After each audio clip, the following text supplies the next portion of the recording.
রাধে রাধে, অনেকদিন পর ব্লগ দিচ্ছি। এই ব্লগটা হচ্ছে আমার মায়ের শেষ কাজ বা শ্রাদ্ধ শান্তির কাজের ব্লগ। হ্যাঁ, ব্লগটা করে রেখেছি এই জন্যই, যাতে ব্লগটা থেকে যায়, ইউটিউবে ফেসবুকে দিলে যেমন ব্লগটা থেকে যায়, সেই জন্যই করা। আর আমি যেহেতু ভিডিও বানাই, সেই জন্যও আমি বানিয়ে রেখেছি, এটা দেখতে পারবো মাকে কত ভালোবাসার মানুষ এসেছিল মাকে দেখার জন্য, মার শেষ কাজে উপস্থিত থাকার জন্য, সেই জন্যই ব্লগটা বানানো।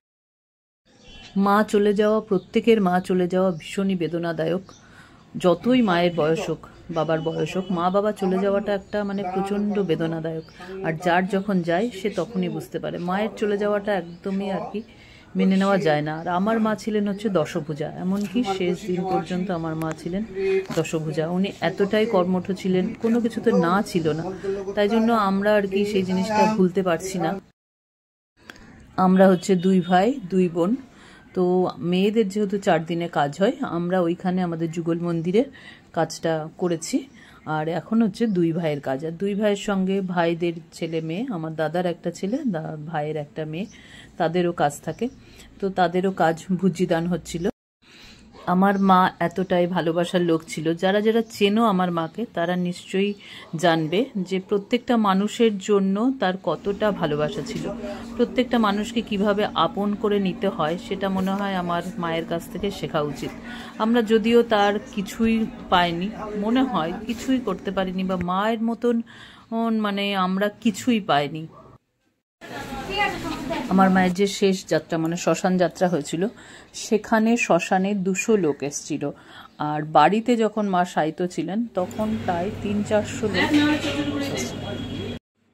কোনো মানুষের জন্য আলাদা ব্যবস্থা নেই। আমার মা আমাকে যতটা ভালোবাসে, আমাদের বাড়িতে যে কাজ করে মায়ের সঙ্গে হেল্প করে, তাকেও ঠিক ততটাই তার জন্য ভালোবাসা বরাদ্দ ছিল। ওই জন্যই বোধহয় মায়ের কাজের কখনো ত্রুটি হয়নি। আমার মা একজনকে বলে গেছিলেন যে আমার মায়ের যখন মৃত্যু হবে তারপরে যে শ্রাদ্ধ বাসরে হচ্ছে গীতা পাঠ হয়, আমাদের একজন কাকু আছেন, তাকে বলে গেছেন, তিনি তখন বেশ সুস্থ ছিলেন, তখনই বলে গেছেন যে আপনি কিন্তু আমার শ্রাদ্ধে গীতা পাঠ করবেন পুরো অধ্যায়। যাদের সঙ্গে জীবনে একবার দেখা হয়েছে, হয়তো কয়েক ঘন্টা কয়েক মিনিট, সেই লোকগুলোকে এতটা ভালোবাসা দিয়েছে। সেই লোকগুলোকে আমি বলেছি যে তোমরা যদি আমার মায়ের শেষ কাজে আসো, আমার মায়ের আত্মার শান্তি কামনা করো। তো সেই লোকগুলো অনেক দূর দূরান্ত থেকে ছুটে গেছে কলকাতা থেকে আরংঘাটা অনেকটাই বেশ দূরত্ব, কিন্তু তারা শুধুমাত্র ওই ভালোবাসার টানেই পৌঁছে গেছে। তো আমাদেরও কিছু শিক্ষা নেওয়া উচিত অবশ্যই। আর মানুষকে কী করে ভালো রাখা যায়, কী করে তার একটু উপকার হয়, সেটাই ছিল আমার মায়ের মেন চিন্তা। তাই জন্য যে যেখানে থাকুক তারাই হচ্ছে মোটামুটি আমার বাড়িতে এসেছিলেন। কিন্তু আমার ভীষণই খারাপ লাগছিল ওই মুহূর্তটার জন্য, যে মা মানুষজন আসলে কি করতো। তো এত মানুষ এসেছিল, কিন্তু মা নেই এখন।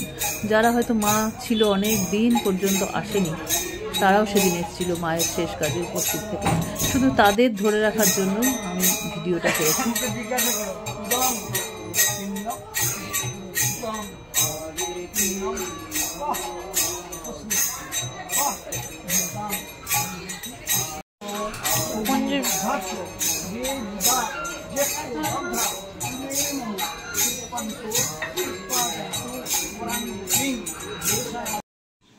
যে কাকু শ্রাদ্ধ শান্তি করছিলেন, উনি আমাদের বাড়িতে পুজো করতেন।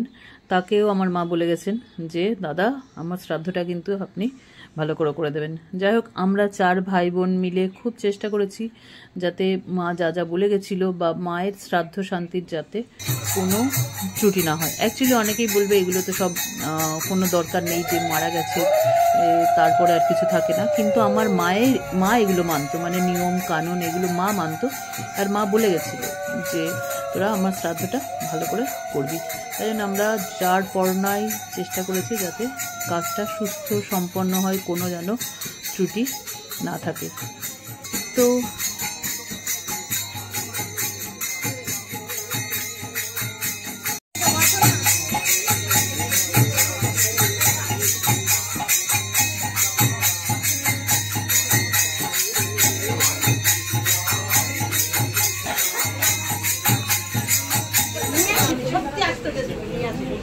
সব সময় ঝগড়া,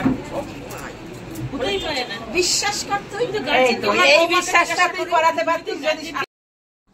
আমাদের মায়ের আর বাবার দুজনেরই জ্ঞাতি গোষ্ঠী অনেক বড় পরিজন আর কি। তো মায়ের গোষ্ঠীর থেকে তো কোনো অসুচ হয় না, কিন্তু আমাদের বাবার বাড়ির যা আছে তাদের হচ্ছে অসুচ হয়। আর যেহেতু তারা গ্রামে থাকে, তারা ভালো করেই অসুচটা মানে, আর সেটা হচ্ছে লাস্টে শেষ হয়। ছেলেরা কিন্তু আমাদের পরিবারের যত ছেলে আছে সবাই মস্তক মুন্ডন করেছে, আর বউরা এসে ভোজ্য দিয়েছে। এটাই হচ্ছে ওখানকার আমাদের ঘোষ পরিবারের নিয়ম। আর আমরা যেটা করেছি, গোপাল পুজো হ্যাঁ মার বাড়িতে হয় না, কিন্তু যেহেতু আমাদের অসুচ উঠে গেছিলো, আমাদের ঠাকুর ঘর আলাদা, পুরো মন্দির আছে, তার জন্য আমরা গোপালকে ভোগ দিয়েছি। আর ওই ভোগটা যেটা দিয়েছি ওটাই আমার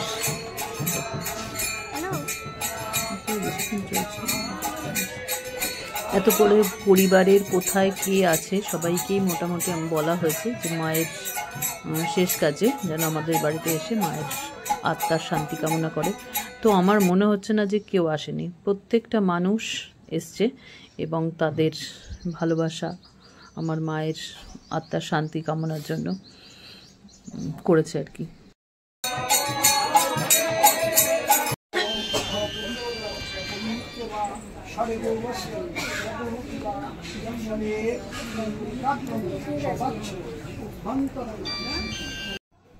হ্যাঁ, ভিডিও ক্যাপচারগুলো অবশ্যই আমি করিনি, সেটা একজন করে দিয়েছে।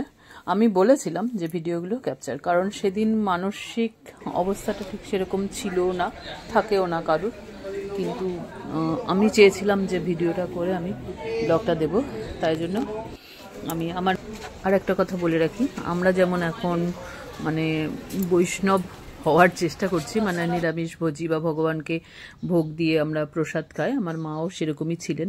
তাই জন্য গোপালকে যে ভোগটা দেওয়া হয়েছিল সেটাই কিন্তু মার ভাত সরাতে গেছিল। এটা আমাদের যে গুরু মহারাজ আছেন তিনি বলে দিয়েছিলেন যে তোমরা যে ভোগটা দেবে সেটাই হচ্ছে ভাত সরাতেও যাবে, বা যে যাদের জন্য আর কি সেদিনের খাওয়ার ব্যবস্থা হয়েছিল, কারণ দূর দূরান্ত থেকে লোক এসছে, তাদের জন্য তো কিছু করতেই হয়, তাদেরও কিন্তু ওই প্রসাদটাই মিলিয়ে দেওয়া হয়েছিল। যাই হোক, আমরা চেষ্টা করেছি মায়ের যা যা শেষ ইচ্ছে ছিল সেগুলো পূরণ করার, আর সকলকে নিয়ে ভালোভাবে যাতে কাজটা হয়। মানে মা চলে গেছে সেটা তো কখনো পূরণ হবে না।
মা তোমাকে শত শত কোটি প্রণাম